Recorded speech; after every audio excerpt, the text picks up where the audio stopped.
सभी साथियों को मेरा नमस्कार। आज हिंदी विमर्श में कक्षा 12 की हिंदी की पाठ्य पुस्तक आरोह भाग 2 के पाठ 2 में संकलित कविता पतंग, जो आलोक धनवा जी द्वारा रचित है, वह उनके काव्य संग्रह दुनिया रोज बनती है के तीसरे भाग से उद्धृत है। तो इसमें हम पतंग कविता के बारे में अध्ययन करेंगे, उसके बारे में शिक्षण करेंगे। तो सबसे पहले चलते हैं पतंग कविता के आदर्श पाठ की ओर। इस पतंग कविता में कवि ने बच्चे की बाल सुलभ चेष्टाओं का इसमें वर्णन किया है कि बच्चा जो है, आप देख रहे हैं कि पतंग को देख करके किस तरह से हमारे मन में नवीन उत्साह उमंग का संचार हो जाता है। तो बच्चों की सबसे मनपसंद चीज़ होती है पतंग, और पतंग जो है हमारे भीतर उत्साह का संचार कर देती है। तो ये पतंग कविता हमारे पाठ्य पुस्तक में संकलित है। तो सीधे चलते हैं इसके आदर्श पाठ में। मैं आपके सामने आदर्श पाठ करूँगा किताब के माध्यम से, और साथ साथ जो है यह आपकी स्क्रीन पर भी ये पंक्तियाँ चलती जाएंगी। आप भी अपनी पाठ्य पुस्तक में भी ये कविता देख सकते हैं। और कविता में का आदर्श पाठ आपके सामने और स्क्रीन पर पंक्तियाँ चलती जाएंगी। अब देखेंगे। सबसे तेज बौछारें गई, भादों गया सवेरा हुआ, खरगोश की आँखों जैसा लाल सवेरा, शरद आया पुलों को पार करते हुए, अपनी नई चमकीली साइकिल तेज चलाते हुए, घंटी बजाते हुए जोर जोर से, चमकीले इशारों से बुलाते हुए, पतंग उड़ाने वाले बच्चों के झुंड को चमकीले इशारों से बुलाते हुए, और आकाश को इतना मुलायम बनाते हुए कि पतंग ऊपर उड़ सके, दुनिया की सबसे हल्की और रंगीन चीज़ उड़ सके, दुनिया का सबसे पतला कागज़ उड़ सके, बांस की सबसे पतली कमानी उड़ सके, कि शुरू हो सके सीटियों, किलकारियों और तितलियों की नाजुक दुनिया। जन्म से ही वे अपने साथ लाते हैं कपास, पृथ्वी घूमती हुई आती है उनके बेचैन पैरों के पास। जब वे दौड़ते हैं बेसुध, छतों को नरम बनाते हुए, दिशाओं को मृदंग की तरह बजाते हुए, जब वे पेंग भरते हुए चले आते हैं डाल की तरह लचीले वेग से, अक्सर छतों के खतरनाक किनारों तक, उस समय गिरने से बचाता है उन्हें सिर्फ उनके ही रोमांचित शरीर का संगीत। पतंगों की धड़कती ऊंचाइयां उन्हें थाम लेती हैं महज एक धागे के सहारे। पतंगों के साथ साथ वे भी उड़ रहे हैं अपने रंध्रों के सहारे। अगर वे कभी गिरते हैं छतों के खतरनाक किनारों से और बच जाते हैं, तब तो और भी निडर होकर सुनहले सूरज के सामने आते हैं। पृथ्वी और भी तेज घूमती हुई आती है उनके बेचैन पैरों के पास। तो ये इसका काव्य पाठ था। और अब कविता पर आधारित जो कठिन शब्द हैं वे आपकी स्क्रीन पर हैं। तो अभी आपकी स्क्रीन पर जो है कविता पर आधारित जो कठिन शब्द हैं वो आपकी स्क्रीन पर चल रहे हैं। तो आप इनको नोट कर लीजिएगा।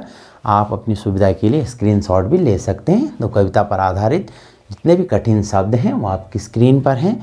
संपूर्ण शब्द जो है कविता पर आधारित जो कठिन शब्दावली है, जो शब्द संपदा है, वह आपकी स्क्रीन पर है, अभी चल रही है। तो आप इसका स्क्रीनशॉट ले लीजिएगा और आप इसको पॉज करके अपनी स्क्रीन को यहाँ पर रोक करके आप इनको नोट भी कर सकते हैं अपनी नोटबुक में। तो ये आप स्क्रीनशॉट भी इसका ले सकते हैं। ये कठिन शब्द तो आपने, उम्मीद है आपने नोट कर लिए होंगे। तो आप सीधा चलते हैं इसकी व्याख्या की ओर, इसका भाव पक्ष की ओर, और भाव पक्ष के बाद हम इसका कला पक्ष भी जानेंगे। तो सबसे पहले चलते हैं सीधा इसके भाव पक्ष की ओर, इसकी व्याख्या की ओर। तो जैसा आप जानते ही हैं कि वर्षा ऋतु चल रही है। जुलाई अगस्त का जो महीना होता है वह वर्षा ऋतु का होता है। तो वर्षा ऋतु आजकल अभी है।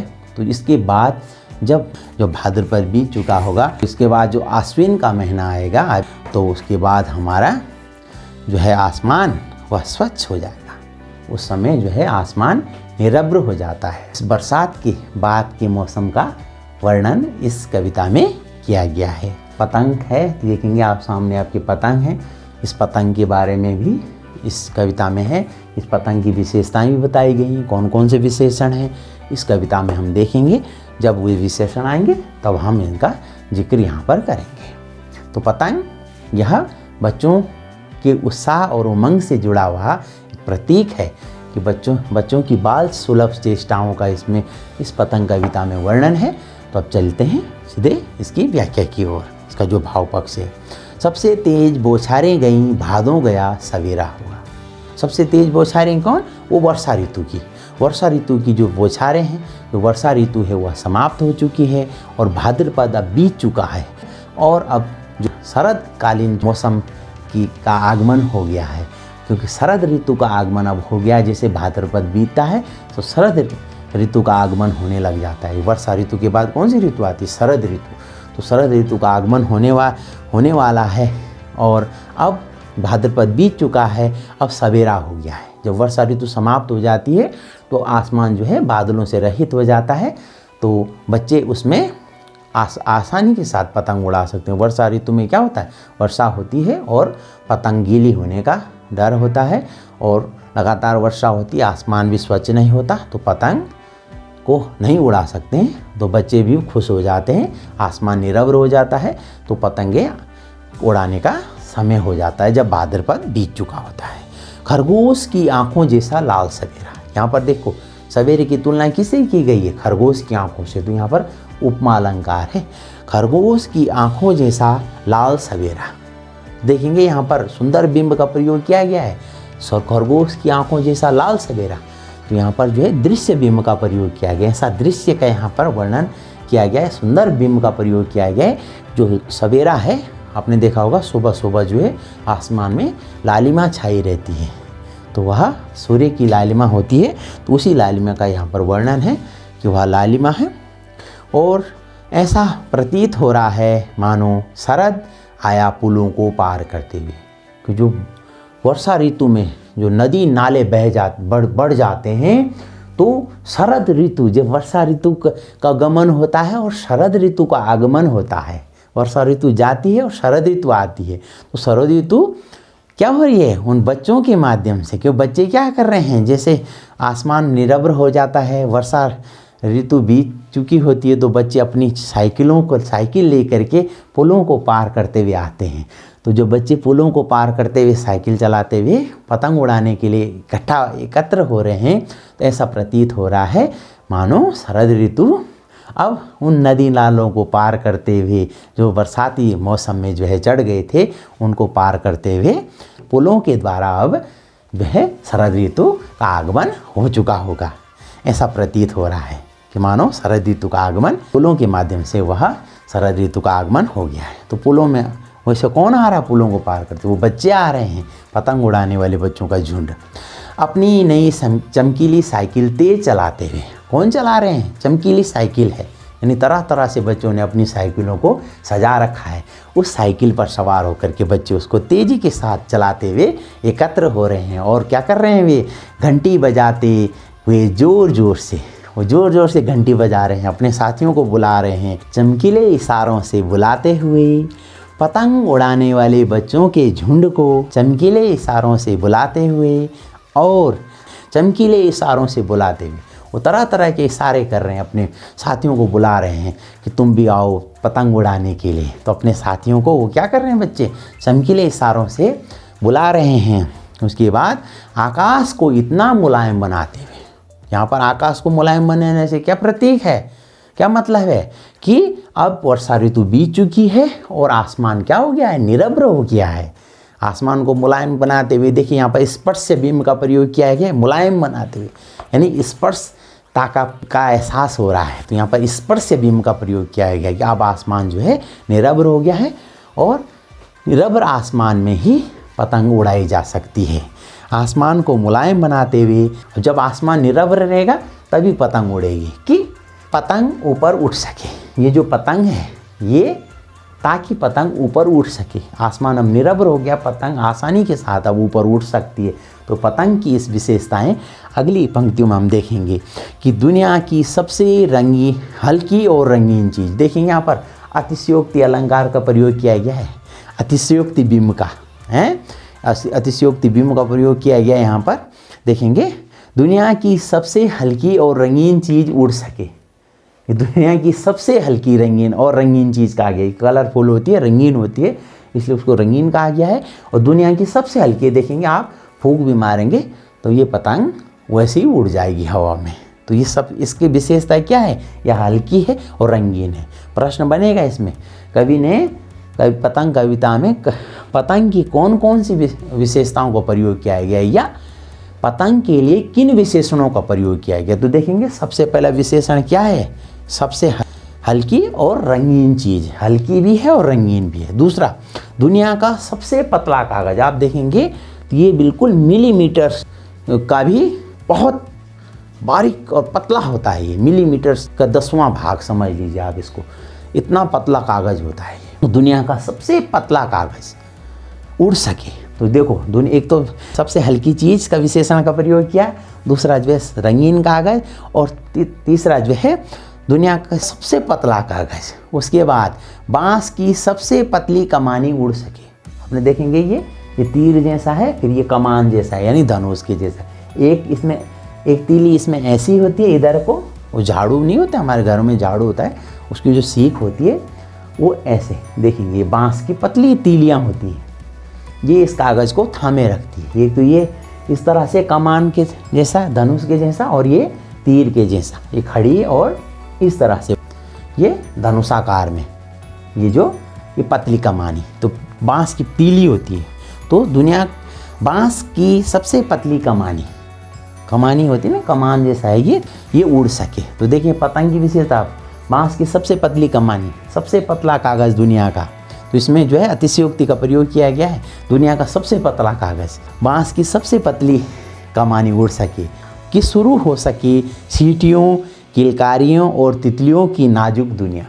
तो यहाँ पर क्या है, सीटियों, किलकारी, बच्चे क्या कर रहे हैं, किलकारी कर रहे हैं, जब अपने दोस्तों को, अपने साथियों को पतंग उड़ाने के लिए बुला रहे हैं तो वो सीटी बजा रहे हैं, तरह तरह के इशारे कर रहे हैं, ताकि शुरू हो सके सीटियों, किलकारियों और तितलियों की नाजुक दुनिया। जब बच्चे रंग बिरंगे कपड़े पहन कर आएंगे और रंग बिरंगे पतंग उड़ाएंगे तो वह दृश्य ऐसा प्रतीत होगा मानो कोई रंगीन तितलियां जो हैं उड़ रही हों, रंग बिरंगी तितलियां जो हैं उड़ रही हों। जब बच्चे इधर उधर दौड़ेंगे, छतों में, मैदान में जब दौड़ेंगे तो ऐसा प्रतीत होगा मानो तितलियों का झुंड उड़ रहा हो। अब अगला पद्यांश देखेंगे हम। अब बच्चों की विशेषता अगले पद्यांश में बताई गई। यहाँ पर पहले पद्यांश में हम देखने तो हमने ये देखा, पहले पद्यांश में हमने देखा कि जो है वर्षा ऋतु का आगमन हो चुका है और शरद ऋतु का आगमन हो चुका है। बच्चे अब आसमान जो है निरभ्र हो चुका है, बच्चे अब आसमान में पतंग आसानी के साथ उड़ा सकते हैं। रास्ते जो है कीचड़ रहित हो गए हैं, नदी नालों में उफान अब नहीं रहा, रास्ते में कीचड़ नहीं है, और बच्चे अब अपने साइकिल आसानी के साथ चला रहे हैं और अपने पतंग उड़ाने वाले साथियों को बुला रहे हैं, तमाम प्रकार के इशारों से बुला रहे हैं। और इसमें जो है पतंग की विशेषता का और उसमें जो विशेषणों का प्रयोग किया गया कि दुनिया का सबसे हल्का और रंगीन कागज़, इसकी दुनिया की सबसे हल्की और रंगीन चीज़, दुनिया का सबसे पतला कागज़ और बांस की सबसे पतली कमानी, ये विशेषण का प्रयोग पतंग के लिए किया गया है। जो अगला पद्यांश है, दूसरे नंबर का पद्यांश, इसमें बच्चों की विशेषता का वर्णन किया गया है। देखिए, जन्म से वे अपने साथ लाते हैं कपास। अब देखेंगे बच्चे क्या होते हैं, जन्मजात कोमलता का स्वभाव बच्चों में होता है। तो कपास क्या है, यहाँ पर कोमलता का प्रतीक है। बच्चे कैसे हैं, कपास के जैसे कोमल, जैसे जिस तरह से कपास होता है ना, कॉटन मुलायम होता है, वैसे बच्चों का जो जन्मजात गुण होता है वह कोमलता के गुण उनके भीतर होता है। पृथ्वी घूमती हुई आती है उनके बेचैन पैरों के पास। जब बच्चे पतंग उड़ाने के लिए छतों में दौड़ रहे होते हैं और तेज़ी के साथ जब वो दौड़ रहे होते हैं, ऐसा प्रतीत होता है जैसे पृथ्वी घूमते हुए उनके बेचैन पैरों को छूने की कोशिश कर रही हो। ऐसे उनके बेचैन पैर, बच्चों के पैर कैसे बेचैन हैं, उनको लिए आराम नहीं है। बच्चे दौड़े जा रहे हैं, गोल गोल चक्कर लगाए जा रहे हैं पतंग उड़ाने के लिए। ऐसा प्रतीत होता मानो पृथ्वी घूमती हुई आ रही है उनके बेचैन पैरों के पास। बच्चों के पैर कैसे बेचैन हैं, उनके लिए आराम नहीं है, वो घूमते जा रहे हैं, दौड़ते जा रहे हैं पतंग उड़ाने के लिए। जब वे दौड़ते हैं बेसुध होकर के, क्योंकि पतंग, बच्चों का ध्यान किस पर होता है, पतंग उड़ाने पर होता है, उन्हें अपने तन मन की सुध नहीं रहती है, वो बेसुध होकर के दौड़े जाते हैं, दौड़े जाते हैं। कैसे दौड़ रहे हैं, वे छतों को नरम बनाते हैं।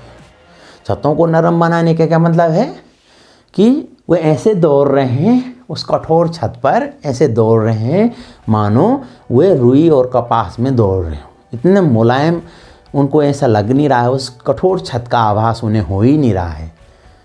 छतों को नरम बनाने का क्या मतलब है, ये उस कठोर छत पर बच्चे ऐसे दौड़ रहे हैं, वो पतंग के उत्साह के कारण उन्हें छत की कठोरता का आभास नहीं होता। ऐसा प्रतीत होता मानो वो छत बहुत मुलायम हो और उस बच्चे उसमें दौड़े जा रहे हों। और दिशाओं को मृदंग की तरह बजाते हुए, प्रश्न आएगा दिशाओं को मृदंग की तरह बजाने से क्या आशय है। जब बच्चे पतंग उड़ाने के लिए छत में दौड़ते हैं तो धम-धम की आवाज़ निकलती है, और धम-धम की आवाज़ निकलने के कारण ऐसा प्रतीत होता है जैसे कोई मृदंग बज रहा हो। मृदंग एक प्रकार का वाद्य यंत्र है, जैसे ढोलक जो होता है ना, ढोलक के जैसा ही मृदंग एक प्रकार का वाद्य यंत्र है। जब बच्चे पतंग उड़ाने के लिए छतों में दौड़ते हैं तब धम-धम की आवाज़ निकलती है, और वह धम-धम की आवाज़ ऐसे लगती है मानो कोई मृदंग बजा रहा हो। दिशाओं को मृदंग की तरह बजाते हुए जब वे पेंग भरते हुए चले आते हैं, पेंग भरना यानी झूला झूलते हैं ना, जब झूला झूलने के लिए ऊंचाई तक हम जब जाते हैं वो जोर से ऐसे धक्का मारते हैं। पेंग भरना ऊंचाई तक, आगे तक ऊंचाई तक जाना, यानी जैसे एरोप्लेन होता है ना, जब टेक ऑफ करता हो, टेक ऑफ करना समझ लीजिए आप। तो पेंग भरना यानी जब हम ऐसे झूला ऐसे झूलते हैं ना, जोर से झटका मारते हैं तो ऐसे ऊपर तक जाता है, ऊंचाई तक ऐसे दोलन गति होती है ना झूले में, ऐसे तो वो ऊंचाई तक ऐसे जाता है, तो उसको बोलते हैं पेंग भरना। तो जब बच्चे पेंग भरते हुए चले आते हैं, या वो क्या करते हैं, पतंग उड़ाने के लिए पेंग भरते हैं। पतंग उड़ाने के लिए उसको ऊंचाई देने के लिए क्या करते हैं, पेंग भरते हैं। कैसे, डाल की तरह लचीले वेग से, अक्सर मतलब प्रायः, जैसे डाल होती है ना, लचीली डाल होती है, आप देखेंगे ऐसा मोड़ेंगे हम उसको, फिर अपनी जगह आ जाती है। ऐसे बच्चों में भी कोमलता और लचीलेपन का गुण बच्चों में विद्यमान होता है। जैसे कोई डाल होती है ना, कच्ची डाल, हम उसको ऐसा मोड़ते हैं फिर वो अपनी जगह आ जाती है। ऐसा लचीलेपन का वेग बच्चों में भी होता है। वो लचीलापन और वो कपास वाला गुण, वो मुलायम और लचीलेपन का गुण बच्चों में विद्यमान होता है। तो जब बच्चे क्या करते हैं, पतंग उड़ाने के लिए पेंग भरते हैं और डाल की तरह लचीले वेग से जब वे अक्सर छतों के खतरनाक किनारों तक पहुंच जाते हैं। बच्चे क्या होते हैं, बच्चों का ध्यान पतंग उड़ाने में होता है, और पतंग उड़ाते उड़ाते न जाने कब जो है छतों के खतरनाक किनारों तक पहुंच जाते हैं। उस समय गिरने से बचाता है उन्हें। तो ऐसे खतरनाक किनारों पर उनको गिरने से कौन बचाता है, सिर्फ उनके ही रोमांचित शरीर का संगीत। रोमांचित शरीर का संगीत का मतलब उनके शरीर का जो लचीलापन है, बच्चों के शरीर का जो लचीलापन है, जो उनकी फ्लेक्सिबिलिटी है, जो लचीलापन और जो कोमलता का गुण है, वह उन्हें खतरनाक छतों से गिरने से बचाता है। कभी क्या होता है, ऐसे हम छतों से ऐसे गिरने को होते हैं तो जो अगर हमारे शरीर में लचीलापन नहीं होगा तो हम संभलेंगे नहीं, लचीलापन नहीं होगा तो हम गिर ही जाएंगे। तो बच्चों के अंदर एक लचीलापन होता है, वो गिरते गिरते कभी क्या होता है, बच जाते हैं। जब छतों के खतरनाक किनारों तक बच्चे पहुंच जाते हैं, उस समय उनको गिरने से कौन बचाता है, सिर्फ उनके ही रोमांचित शरीर का संगीत। सिर्फ उनके ही रोमांचित शरीर का संगीत। रोमांचित शरीर का संगीत का मतलब क्या है, वो लचीलापन। वो लचीलापन उनको क्या करता है, बचाता है उस समय गिरने से। पतंगों की धड़कती ऊंचाइयां उन्हें थाम लेती हैं महज एक धागे के सहारे। अब देखेंगे पतंग और बच्चे के बीच में, यहाँ बच्चा उड़ा रहा है और ऊपर पतंग है आसमान में, तो आसमान में पतंग है और बच्चे के बीच, इन दोनों के बीच में कौन संबंध बनाता है, वो धागा, वो पतंग का धागा जो माझा होता है, पतंग का जो माझा होता है उसको बोलते हैं धागा, वो डोर। वो डोर जो है उनको थामे हुए हैं। पतंग की धड़कती ऊंचाई। पतंग की धड़कती ऊंचाई का मतलब क्या है? जैसे जैसे पतंग ऊंचाई की ओर जाती है, उड़ती है, बच्चों की धड़कनें और ज़्यादा बढ़ जाती। ऊंचाई के साथ साथ बच्चों की धड़कनें, उनका उत्साह जो है और ज़्यादा बढ़ने लग जाता है। जैसे जैसे पतंग ऊंचाई की ओर जाती है, बच्चों की धड़कन भी बढ़ जाती है। उस समय बच्चे और पतंग के बीच में उन दोनों को कौन जोड़ रहा है? वो धागा जोड़ रहा है। वो उस धागे के सहारे जुड़े हैं। कहते हैं ना, धूप के को तिनके का सहारा। तो वो धागे के सहारे हुए आपस में जुड़े हुए हैं पतंग से। बच्चों और पतंग के बीच माध्यम कौन है? वो धागा है। जैसे जैसे पतंग ऊंचाई की ओर उड़ रही है, बच्चों की धड़कन भी ऊंचाई के साथ बढ़ती जा रही है। पतंग के साथ साथ वे भी उड़ रहे हैं अपने रंध्रों के सहारे। पतंग के साथ साथ वे भी उड़ रहे हैं अपने रंध्रों के सहारे। पतंग के साथ साथ वे भी उड़ रहे हैं, से क्या से है? प्रश्न बनेगा। यानी जैसे जैसे पतंग ऊपर ऊंचाई की ओर उड़ती है, बच्चे भी उस भावावेश में, उस उत्साह में, उस उमंग में बच्चों का मन भी पतंग के साथ उड़ रहा होता है। उनका तन तो पृथ्वी पर है, लेकिन मन का है उस पतंग के साथ है। उनको अपने तन की सुध नहीं है, उनका मन जो है पतंग के साथ साथ। जैसे जैसे पतंग ऊंचाई की ओर उड़ती है, बच्चे भी उस पतंगे के साथ वे भी उड़ रहे होते हैं उस भावालोक में। वो भावालोक में वे भी उड़ रहे होते हैं, वो कल्पना लोक में। जैसे जैसे पतंग ऊपर आसमान की ओर उड़ती है, उनका मन भी पतंग के साथ साथ आसमान में विचरण कर रहा होता है रंध्रों के सहारे। रंध्र क्या हैं? वो दो रंध्र हैं, वो भावना और उत्साह के रंध्र हैं। भावना और उत्साह से भर करके बच्चे भी पतंग के साथ साथ उड़ रहे होते हैं। जैसे जैसे आसमान में पतंग उड़ती है, बच्चे भी भावना और उत्साह से सराबोर होकर के, उत्साह से भर करके, भावना और उत्साह से भर करके बच्चे भी पतंग के साथ ऊंचाई में उड़ रहे होते हैं। अब आगे देखेंगे हम। अगर वे कभी गिरते हैं खतरनाक किनारों से, बच्चे क्या होते हैं? कभी कभी खतरनाक किनारों से गिर जाते हैं नीचे और बच जाते हैं। तब तो जैसे बच्चे अगर कभी खतरनाक किनारों से गिर गए और बच गए, तो क्या होगा? बच्चों का जो उत्साह है और जो निडरता है वो और ज़्यादा बढ़ जाएगी। वो बोलेंगे, देखा मेरी स्टाइल। कभी कभी क्या होता है, बच्चे जो है कहीं पेड़ में चढ़े हैं और धम से नीचे गिर गए, और या तो चोट लग गई तो वो रोना शुरू कर देंगे, या चोट नहीं लगेगी तो बच्चे अगर पेड़ से कहीं गिर गए, छत से गिर गए, धम नीचे गिर गए, तो अगल बगल देखेंगे, कोई दोस्त होगा तो उसको बोलेंगे, देखा मेरी स्टाइल। तो इस तरह से बच्चे करते हैं, अपने आप को क्या करते हैं? और निडर दिखाने की कोशिश करते हैं। अगर वे कभी गिरते हैं छतों के खतरनाक किनारों से और बच जाते हैं, तब तो पूछो ही मत। और भी निडर होकर के वे सुनहले सूरज के सामने आते हैं, और ज़्यादा निडर होकर के। पहले तो उनको डर नहीं रहता वो खतरनाक किनारों से। अगर खतरनाक किनारों से कभी गिर गए और बच गए, तो और अधिक निडरता के साथ भी क्या करते हैं? उस सुनहले सूरज के सामने आ जाते हैं कि भाई अब तो हम और ज़्यादा निडर हो गए हैं, किसी प्रकार का कोई डर है ही नहीं। और निडर होकर के बच्चे क्या करते हैं? सूर्य के सामने आते हैं। सूर्य के सामने आने का मतलब क्या है? यानी अब पतंग उड़ाने की और अधिक उत्साह के साथ वे पतंग उड़ाने के लिए तत्पर हो जाते हैं, सामने आ जाते हैं।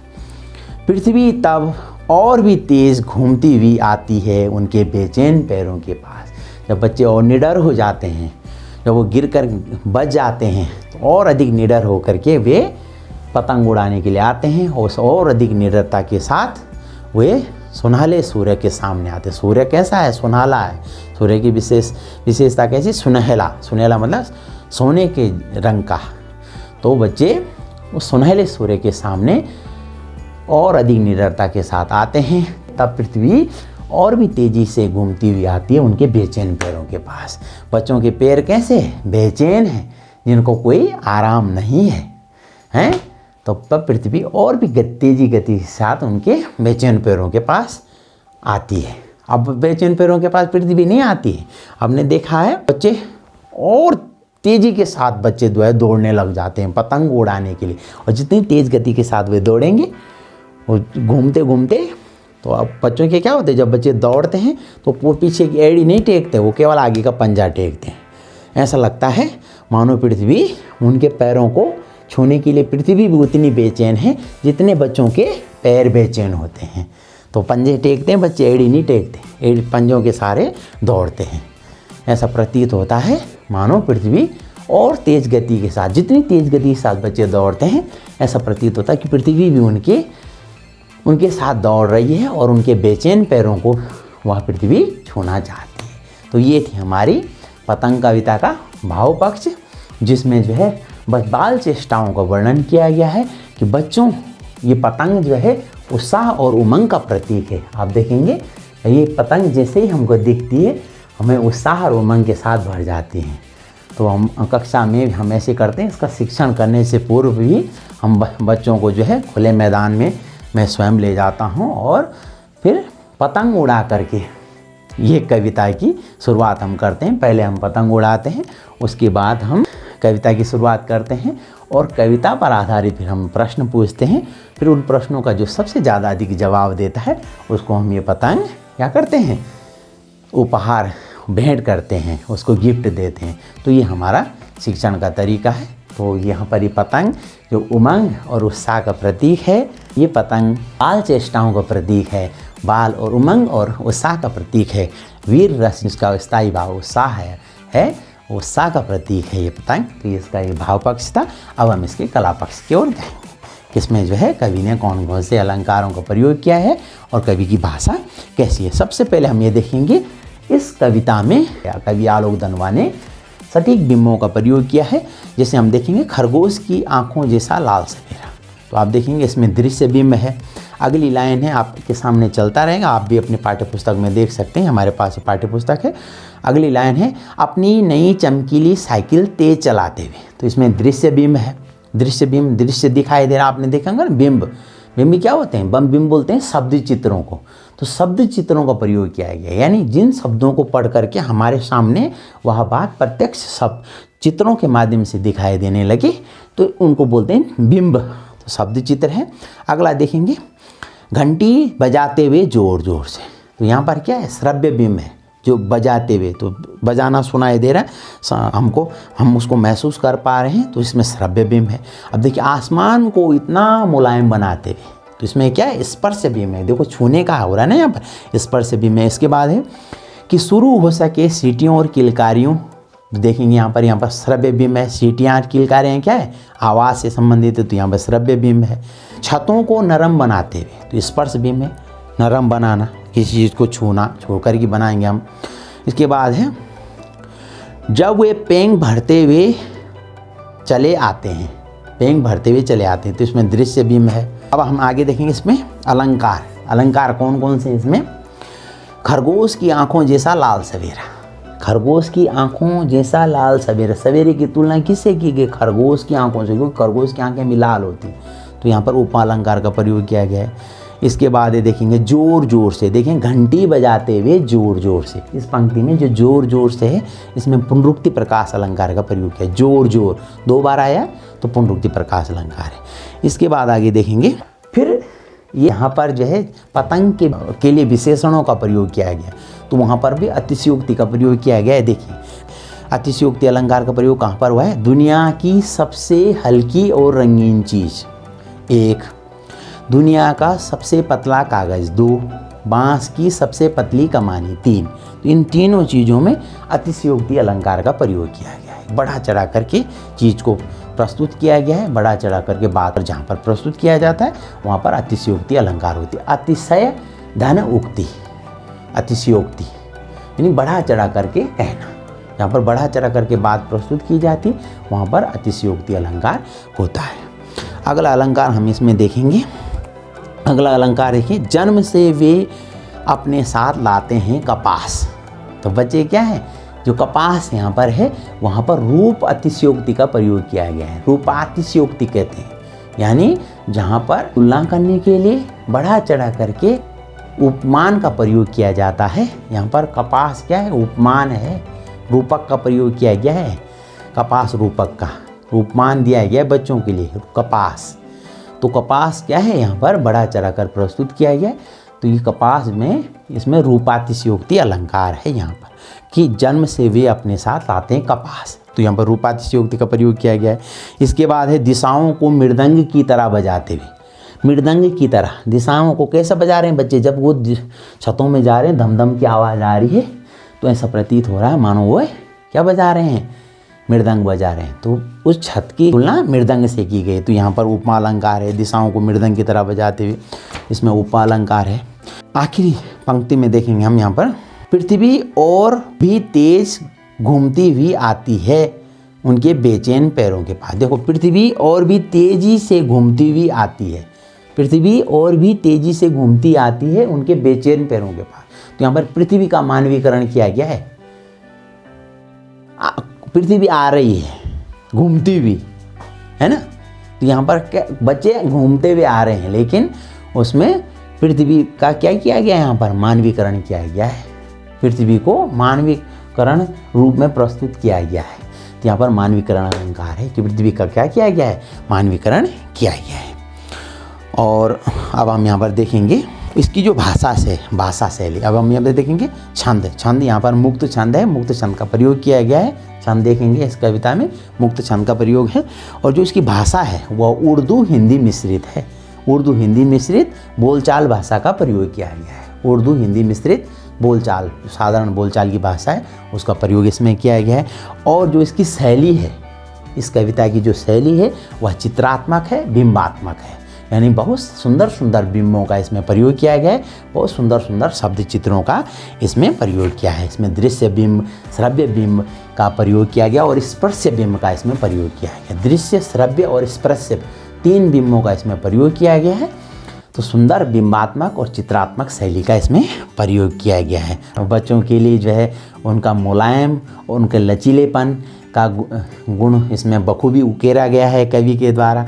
जो उनके अंदर जो भावना, उत्साह, उमंग का जो है इसमें बखूबी इसको कवि द्वारा उकेरा गया है। और पतंग और कविता, पतंग हमारे यहाँ पर साध्य है और साधन क्या है, बच्चे। साध्य क्या है, पतंग उड़ान, साध्य मतलब लक्ष्य। तो साधन और साध्य का यहाँ पर संबंध बनता है बच्चे और पतंग के बीच में। बच्चे जैसे जैसे पतंग ऊंचाई की ओर उड़ती है, बच्चे भी उसके साथ साथ भावालोक में विचरण कर रहे होते हैं। तो बच्चे और पतंग के बीच साधन और साध्य का संबंध बनता है। तो ये यहाँ पर ये हमारा कला पक्ष था। तो कला पक्ष और भाव पक्ष हमने इस कविता का, पतंग कविता का यहाँ पर देखा। उम्मीद है आपको ये कविता अच्छी तरह से समझ में आ गई होगी। इस कविता से संबंधित आपका कोई प्रश्न हो आप कमेंट बॉक्स में अवश्य लिखकर हमें बताएं और आप अपनी शंका का समाधान कर सकते हैं। और आप अपने बात विचार भी कमेंट बॉक्स में हमको अवश्य लिखकर बताएं। इस कविता को अधिक से अधिक, इस वीडियो को अधिक से अधिक लोगों तक शेयर कीजिएगा। आप सभी का बहुत बहुत धन्यवाद। जय हिंद।